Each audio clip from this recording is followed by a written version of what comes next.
Olá, alunos! Sejam todos bem-vindos à videoaula número 1 da nossa disciplina, Avaliação Educacional. Eu sou a professora Flávia Alexandra e o título da unidade 1 é Avaliação Educacional, Concepções e Funções.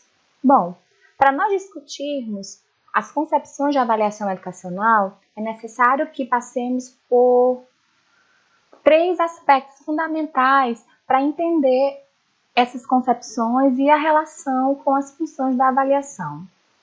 A relação qualidade e quantidade, na educação escolar, na relação, como essa relação se dá na escolha e no tratamento dos conteúdos, a relação processo e produto, ou seja, como que o processo de avaliação implica nos resultados da avaliação e da qualidade do ensino, e por fim, como as escolhas dos instrumentos e técnicas de avaliação educacional interferem diretamente na relação inclusão ou exclusão dos nossos alunos no processo ensino-aprendizagem, tá? Nós vamos partir para entendimento dessas questões da concepção de avaliação do ponto de vista da etimologia da palavra, tá? Etimologicamente, a origem da palavra avaliar vem do latim valere, que significa dar valor, e daí nós já podemos depreender que a avaliação está intimamente ligada a valores, a dar valor, a valorar, Assim como verificar está relacionado a fazer verdadeiro, Geralmente nós pensamos a ideia de avaliar como a valoração e a verificação de aprendizagem relacionamos aos instrumentos, do ponto de vista técnico, relacionados a tentar entender o que de verdadeiramente o aluno aprende, Aprende e apreende. Para a gente entender melhor essa relação, eu trouxe para vocês uma imagem sobre a avaliação na escola. Então, essa imagem, nós temos 5 pontos específicos para tentar entender as dimensões da avaliação educacional, do ponto de vista macro e do ponto de vista micro, tá? Do ponto de vista macro, a gente tem a avaliação de currículo, a avaliação de programas, a avaliação institucional e a avaliação de desempenho. São perspectivas da avaliação educacional que têm uma relação com a avaliação, com índices do ponto de vista amplo dos sistemas de ensino, sistemas público, privado, sistema federal, municipal e estadual, relacionado mais a índice, a perspectivas mais amplas da avaliação. Já a avaliação da aprendizagem está mais intrínseca à avaliação de ensino feita dia a dia, mês a mês, por nós docentes em sala de aula, tá?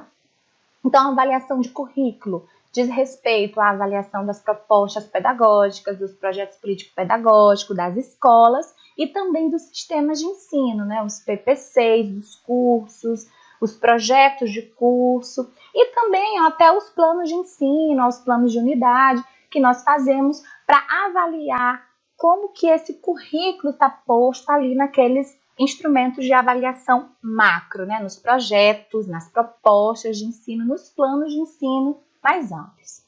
A avaliação de programa tem uma relação direta com a avaliação de currículo, Geralmente um programa surge de uma demanda social, de uma necessidade de formação, como os programas de formação de professores, que a gente conhece, que chega aos interiores do Brasil devido à necessidade de formação, bem como os programas de educação de jovens e adultos, os programas de formação profissional, inicial e continuada, Então, são programas que geralmente vêm de demandas sociais. E esses programas, para que se analise se eles devem continuar ou não, eles passam por avaliações macro também, que obviamente também entra além da avaliação do programa, das demandas, do custeio, do alcance desses programas, também do currículo desses programas, por isso que estão interligados, tá? A avaliação institucional, que está aqui do lado oposto, são as avaliações realizadas pelo MEC e por instituições outras, privadas, públicas, até internacionais, que avaliam as instituições de ensino. Então, as instituições que oferecem cursos superiores são avaliadas periodicamente pelo MEC e também internamente por suas comissões permanentes de avaliação, a avaliação dos docentes, através núcleos docentes estruturantes e outros instrumentos de avaliação que permitem que as instituições sejam avaliadas, o que acontece também nas escolas, né, nas escolas de educação básica, da rede municipal, das redes estaduais, também são avaliadas pelos seus pares, né, pelas secretarias, por mecanismos que possibilitam essa avaliação. E a avaliação de desempenho, eu vou tocar rapidamente aqui, porque nós vamos ter uma unidade onde vamos discutir exclusivamente a avaliação de desempenho. São geralmente provas, né, objetivas, instrumentos e outros instrumentos de avaliação também são utilizados para aferir índices de desempenho dos nossos alunos, tanto na educação básica quanto na educação superior, né? Então, a gente tem o SAEB, né, o Sistema de Avaliação da Educação Básica, hoje, que utiliza provas como a Prova Brasil, Provinha Brasil e outros instrumentos que nós vamos detalhar em outra unidade. O ENAD, que avalia o desempenho dos alunos da educação superior, dos cursos superiores, entre outros, né? Entre outros instrumentos que buscam ter índices, né? Mensurar o desempenho dos nossos alunos a partir de resultados, né? De dados. E aí a gente tem IDEB nesse contexto. Nós vamos detalhar melhor a avaliação de desempenho numa outra unidade. Então, essas quatro dimensões de avaliação educacional, avaliação de currículo, avaliação de programas, avaliação institucional e avaliação de desempenho, estão relacionadas a uma perspectiva mais ampla de avaliação educacional. Já a avaliação de aprendizagem, essa avaliação que nós realizamos dia a dia, essa avaliação tanto subjetiva, né, dos aspectos qualitativos dos nossos alunos, quanto as avaliações objetivas, que também mensuramos, tentamos depreender valores e verificar, né, os resultados dos nossos alunos através da avaliação de aprendizagem ali, que nós, professores, somos responsáveis por todo o processo, né, desde a condução dos conteúdos, da metodologia, até a avaliação, que instrumentos utilizar, né, quais instrumentos, como diversificar esses instrumentos de avaliação de aprendizagem para tentar aferir de forma mais próxima, né, como que de fato se dá a aprendizagem do nosso aluno, né, no dia a dia, no final de cada unidade de ensino, tá? E aí, a partir dessa discussão, nós tentamos entender a finalidade da avaliação, ou seja, para que avaliar? Então, a avaliação, ela tem perspectivas, como vocês também já verificaram na aula PDF 1, ela tem as perspectivas diagnóstica, somativa, formativa, ou seja, a avaliação em momentos distintos da formação do nosso aluno. Então, a avaliação, a primeira finalidade dela é diagnóstica, é possibilitar esse conhecimento prévio, essa reflexão sobre o aluno e a turma como um todo, para que o professor possa agir, reagir, planejar, replanejar tanto as suas atividades de ensino, a sua metodologia, como também a sua forma de avaliar, os instrumentos de avaliação. Só assim nós teremos a possibilidade de uma avaliação para a mudança, né, para que de fato o professor, se necessário, mude suas estratégias de ensino, mude suas estratégias de avaliação, para que chegue ao objetivo principal, né, do nosso trabalho, do processo de ensino-aprendizagem, que é que o nosso aluno aprenda, né? Nesse sentido, quais são as funções da avaliação? Então, a primeira função da avaliação é selecionar, né? A seleção, ela possibilita a escolha do melhor método a ser utilizado para a aprendizagem dos diferentes conteúdos ou tarefas requeridas para a sua realização. A função selecionar, ela é fundamental. Então, o professor, ele precisa conhecer a diversidade de métodos e técnicas de avaliação, bem como de ensino, né? Primeiramente, ele tem que conhecer as de ensino para que ele possa avaliar. E aí, fazer essa relação entre conteúdo, metodologia de ensino e avaliação para que, de fato, funcione, né? Consiga ali aferir de forma mais próxima da realidade a aprendizagem do seu aluno. Na sequência, né, dessas funções, a gente tem uma função muito importante, que é a de diagnosticar. Então, o diagnóstico permite julgar a causa provável de um problema de aprendizagem ocorrido e definir o melhor procedimento para a superação. Então, como eu já disse anteriormente, a avaliação da aprendizagem também tem essa função importantíssima de diagnóstico, né, que o professor consiga verificar se está acontecendo um problema no percurso da aprendizagem, que problema é esse, como intervir, como agir, como reagir, e de que forma a avaliação, a estratégia de avaliação pode ser mudada para favorecer a aprendizagem e não apenas julgar e aferir notas sem essa perspectiva diagnóstico-crítica que a avaliação tem já na sua gênese, né? Quando se pensa em avaliar, se pensa não só em mensurar, mas também em propor alternativas de mudança, caso seja necessário, para facilitar a aprendizagem do aluno. Antecipar.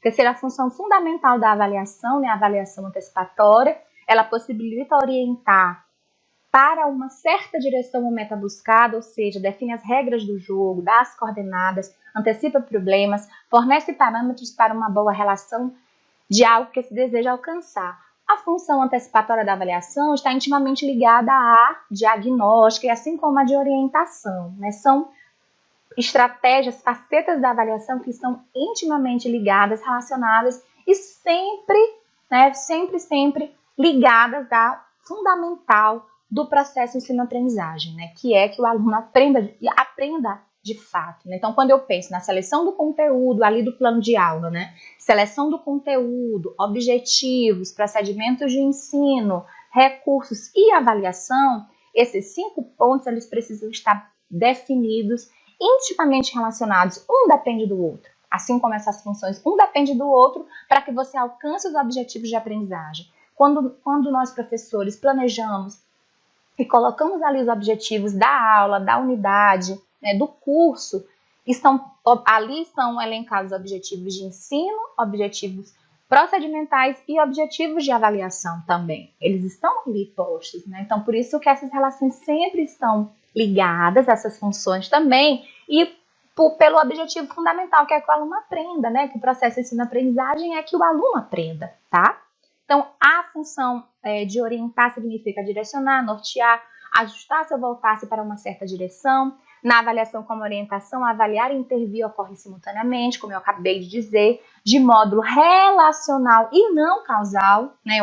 Eu antecipei isso já. E as funções que são mais conhecidas, né, do senso comum, da própria escola, da própria estrutura escolar, mas que não são as únicas funções de avaliação, são funções finais da avaliação, que é certificar, né? A certificação é o momento em que se recebe algo, uma confirmação que indica que se completou minimamente certa exigência.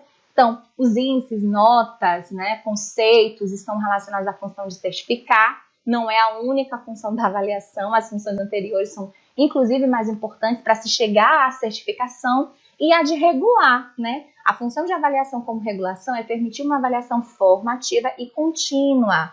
Ela informa e permite corrigir, antecipar e confirmar o que está acontecendo no processo e onde nós queremos chegar, tá? Então, nesse sentido, as finalidades da avaliação. Quais são as finalidades? Para além da nota, da aprovação, da reprovação, de conferir ao professor autoridade, diferente de autoritarismo, não esqueçam disso. Disciplina, interesse e mensurar esse interesse e atenção do nosso aluno. Todas essas funções que estão aí em negrito são muito conhecidas, né? Do ambiente escolar, a nota, a aprovação, a reprovação, a autoridade e todas as outras. Porém, nós não podemos esquecer da principal função da avaliação quando eu penso na avaliação como instrumento para a aprendizagem do aluno também. Não só da certificação, mas também do diagnóstico, da antecipação, que é justamente pensar na avaliação como possibilidade de diagnosticar. O que o aluno não sabe? Por que ele não sabe? Quais são as dificuldades, tá? Então, essa função primeira da avaliação diagnóstica para depois vir a função formativa, para depois a função somativa, né? Essa lógica ela é muito importante. Diagnóstica, formativa, somativa. Eu só posso atribuir nota, aprovar ou reprovar depois de ter passado pelos pontos de diagnóstico e de formação que a avaliação possibilita, tá? Senão, perde o objetivo central da avaliação da aprendizagem, que é avaliar a aprendizagem do aluno. Mas para que eu possa avaliar a aprendizagem, ele tem que ter tido possibilidade de aprender. E a avaliação precisa contribuir nesse processo. Nesse sentido, a avaliação pode ser conceitual ou classificatória, né, essa avaliação que tem status de mensuração, que fecha um ciclo, define uma situação, seja em termos positivos ou negativos, é a avaliação somativa, a avaliação que vai atribuir a nota, né, vai dizer se o aluno sabe ou não através de uma nota ou conceito, que é tipo muito comum de avaliação que estamos acostumados aí no ambiente escolar. A avaliação de juízo de valor por intermédio de indicadores, ela abre possibilidades, cria desafios, sugere hipóteses a serem testadas, propõe uma melhor observação e requer assumir formas de avaliar o que está bem, o que precisa ser corrigido e o que pode ser antecipado ou pré-corrigido. Esse conceito é o conceito da avaliação formativa, que está preocupado em por que o aluno tem dificuldade de aprender, né? A avaliação processual, não só aquela avaliação que é feita no final, como a avaliação somativa conceitual. É a avaliação do processo, a avaliação formativa, que permite, inclusive, corrigir questões metodológicas, mudar estratégias avaliativas, né? Então, essas dimensões elas são muito importantes para a gente entender aqui esse final, né, dessa nossa videoaula primeira. A quem a avaliação avalia, tá? Então, a avaliação, ela avalia só a aprendizagem, o educando, aqui como está à minha direita, ou ela precisa avaliar o processo de ensino, o educador? Então, a ideia é que seja uma via de mão dupla, que a avaliação possibilite, obviamente, a avaliação da aprendizagem, a avaliação somativa, se o aluno aprendeu ou não, mas também de que forma ele aprendeu ou não, por que ele aprendeu ou não, que estratégias foram utilizadas para ele aprender ou não. E se a avaliação tem essa dimensão formativa, ela também é uma avaliação do processo de ensino, ela é uma avaliação nossa, ela é uma avaliação do educador, do professor, de como ele conduziu o trabalho com os conteúdos, as metodologias de ensino, as estratégias de ensino, inclusive as escolhas avaliativas, né? Como ele conduziu a avaliação da aprendizagem. Então, a avaliação ela precisa ter via de mão dupla, sim. Avaliar tanto o processo de ensino, nos avaliar, como também a aprendizagem, avaliar o educando, obviamente, mas não somente do ponto de vista da mensuração, né, do somar de atribuir uma nota, mas também de todo o processo. Para finalizar, nós fazemos essa citação de Henrique Martinez, que diz que a avaliação implica um encontro com outros, com pessoas, e se concretiza em um projeto de melhoramento que sirva para potencializar os professores através do diálogo e da reflexão sobre sua prática. Entendida assim, não é uma simples metodologia, mas uma filosofia que define aspectos essenciais que se apoiam em uma teoria do sujeito, da escola, da sociedade, dos valores e do conhecimento. Então, a avaliação precisa sim, turma, ter uma perspectiva ampla. Nós precisamos entender as várias dimensões amplas de avaliação para que nós possamos fazer uso das melhores técnicas, instrumentos, concepções de avaliação no nosso dia a dia, em nossa sala de aula. Espero que vocês tenham entendido, tenham compreendido, que consigam fazer a relação com os textos e com a aula anterior. E finalizamos com esse pensamento de Paulo Freire lindíssimo, né? Que quem ensina aprende ao ensinar e quem aprende ensina ao aprender. Muito obrigada pela atenção de vocês.